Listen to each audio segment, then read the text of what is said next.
നമസ്കാരം. ശബരിമല കേസ് ഒരു വഴിത്തിരിവിലെത്തി നിൽക്കുന്നു. അപ്പോഴാണ് ആ കേസിലെ വളരെ പ്രധാനപ്പെട്ട ഒരു പ്രതി മുരാരി ബാബു അന്തരിച്ചു എന്ന വാർത്ത കേൾക്കുന്നത്. ഒരു മരണവും നമുക്ക് ആഘോഷമല്ല. സെലിബ്രിറ്റികൾ മരിക്കുമ്പോൾ നമ്മൾ പറയും നമുക്ക് സങ്കടം വരും. സാധാരണ മനുഷ്യർ മരിക്കുമ്പോൾ നമ്മൾ അത്ര ശ്രദ്ധിക്കാറില്ല. മരണത്തിന് പോലും ജാതിയും മതവും ഒക്കെ ഉണ്ട്.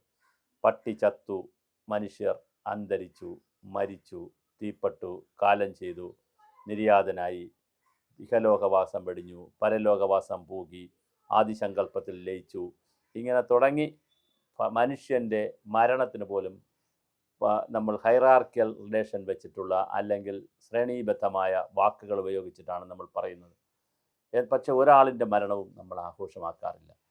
ചിലരുടെ മരണം സന്തോഷം നൽകും.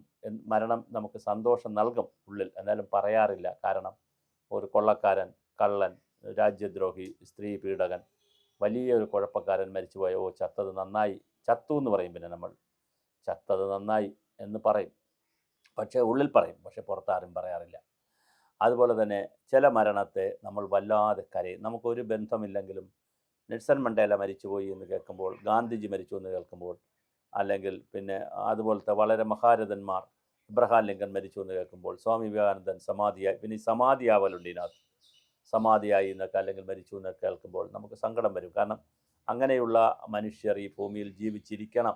കാരണം ജീവിച്ചിരുന്നാൽ സമൂഹത്തിനും നാടിനും ഗുണം ധാരാളം ഉണ്ടാകും ജനങ്ങൾക്കും എന്നുള്ള ചിന്തയുള്ള ഒരുപാട് മഹാരഥന്മാർ ജീവിച്ചിരിക്കണം. അതുകൊണ്ടാണ് അവരുടെ മരണം നടക്കുമ്പോൾ കോടിക്കണക്കിന് ജനങ്ങൾ പ്രണാമം അർപ്പിക്കാൻ വരുന്നത്. ഇന്ത്യയിൽ നെഹ്റുവിൻ്റെ മരണം, ഇന്ദിരാഗാന്ധിയുടെ മരണം, അതുപോലെ കേരളത്തിലേക്ക് വന്നാൽ EMSൻ്റെ മരണം, നയനാരുടെ മരണം, അച്യുതാനന്ദൻ്റെ മരണം, അതുപോലെ തന്നെ വളരെ പ്രധാനപ്പെട്ട ഉമ്മൻചാണ്ടിയുടെ മരണമൊക്കെ നമ്മൾ കണ്ടതാണ്.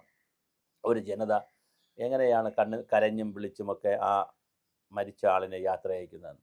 അതുകൊണ്ട് മരണം ഒരിക്കലും നമുക്കൊരു ആഘോഷമല്ല. പക്ഷേ ചിലപ്പോൾ സന്തോഷം നൽകും ചിലർക്ക്, ചിലത് തീരാ ദുഃഖത്തിലേക്കും പോകും. എന്തായാലും കുടുംബത്തെ സംബന്ധിച്ചിടത്തോളം മരണം ഒരു തീരാ ദുഃഖം തന്നെയാണ്. തൻ്റെ അച്ഛൻ, തൻ്റെ ഭർത്താവ്, തൻ്റെ ബന്ധു അല്ലെങ്കിൽ തൻ്റെ ജ്യേഷ്ഠൻ, തൻ്റെ ഏറ്റവും വേണ്ടപ്പെട്ട ആൾ എത്ര കുഴപ്പക്കാരനായാലും മരിച്ചു പോകുന്നു കേൾക്കുമ്പോൾ കുടുംബം അനാഥമാകാറുണ്ട്. ഇവിടെ ഈ മുഖവുരയൊക്കെ നാം പറയുന്നത് മുരാരി ബാബു എന്ന ശബരിമല കേസിലെ വളരെ പ്രധാനപ്പെട്ട ഒരു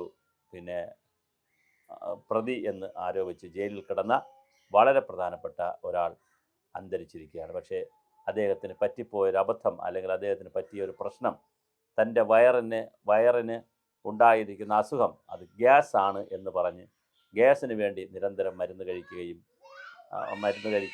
അങ്ങനെ ചെയ്തതല്ലാതെ ക്യാൻസർ എന്ന് വരുന്ന അസുഖം കണ്ടുപിടിക്കാൻ അതിന് കഴിഞ്ഞില്ല.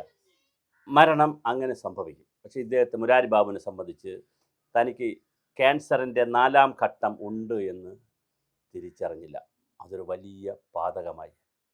നമ്മൾ ഓരോരുത്തരും ജീവിതത്തിൽ ചെയ്തു കൂട്ടുന്ന ഒരുപാട് കാര്യങ്ങളുണ്ട്.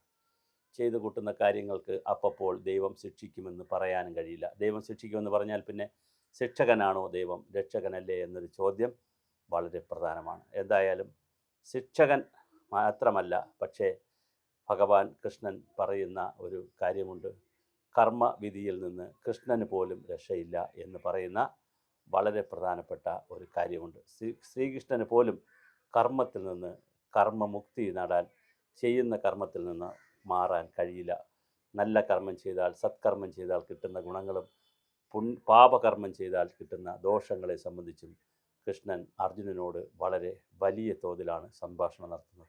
അതുകൊണ്ട് തന്നെ മഹാഭാരത യുദ്ധത്തിലും രാമായണത്തിലും എല്ലായിടത്തും ഈ കർമ്മദോഷം കാണാൻ ഇടയുണ്ട്. മുരാരി ബാബു അറിഞ്ഞുകൊണ്ടോ അറിയാതെയോ തെറ്റ് ചെയ്തു എന്നോ എന്താണ് സംഭവിച്ചതെന്ന് കോടതിയാണ് തീരുമാനിക്കേണ്ടത്. പക്ഷേ അറിഞ്ഞുകൊണ്ട് തെറ്റ് ചെയ്തിട്ടുണ്ടെങ്കിൽ, തൻ്റെ ശരീരത്തിൽ ക്യാൻസർ വന്ന് 4ാമത്തെ സ്റ്റേജ് കടന്നിട്ടും തനിക്ക് അറിയാൻ കഴിയാതെ പോയത് ഒരു വലിയ ഒരു നിയോഗമാണ്, ഒരു പ്രശ്നമാണ്, പ്രതിസന്ധിയാണ്. എന്തായാലും മുരാരി ബാബു ഇന്ന് നമ്മോടൊപ്പമില്ല. അദ്ദേഹത്തിൻ്റെ മരണം നമ്മൾ ആഘോഷിക്കുന്നില്ല.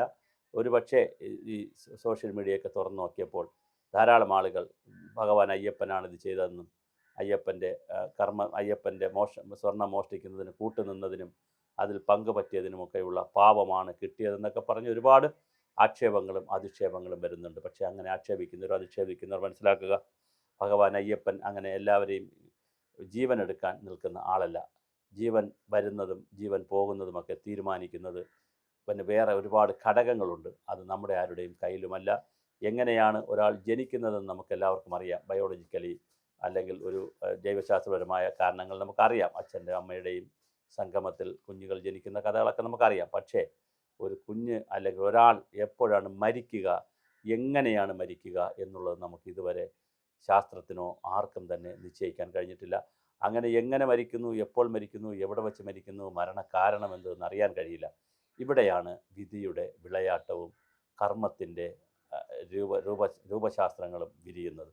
തീർച്ചയായിട്ടും മുരാരി ബാബുവിൻ്റെ മരണം ഒരുപാട് ചോദ്യങ്ങൾ ഉയർത്തുന്നുണ്ട്. കേരളത്തിൽ അദ്ദേഹം ചെയ്തു കൂട്ടിയ കർമ്മങ്ങളുടെ ഫലമാണോ തനിക്ക് വന്ന അസുഖം ഒന്നാം സ്റ്റേജിൽ തന്നെ കണ്ടുപിടിക്കാനും കൃത്യമായി വലിയ ചികിത്സകളുള്ള ക്യാൻസറിനൊക്കെ വലിയ ചികിത്സയുള്ള ഈ കാലഘട്ടത്തിൽ അതറിയാതെ പോയതും എന്നുള്ളത് വളരെ പ്രധാനപ്പെട്ട ഒരു കാര്യമാണ്. എന്തായാലും അദ്ദേഹം വന്നു, ക്യാൻസർ വന്നു, അദ്ദേഹം മരിച്ചു.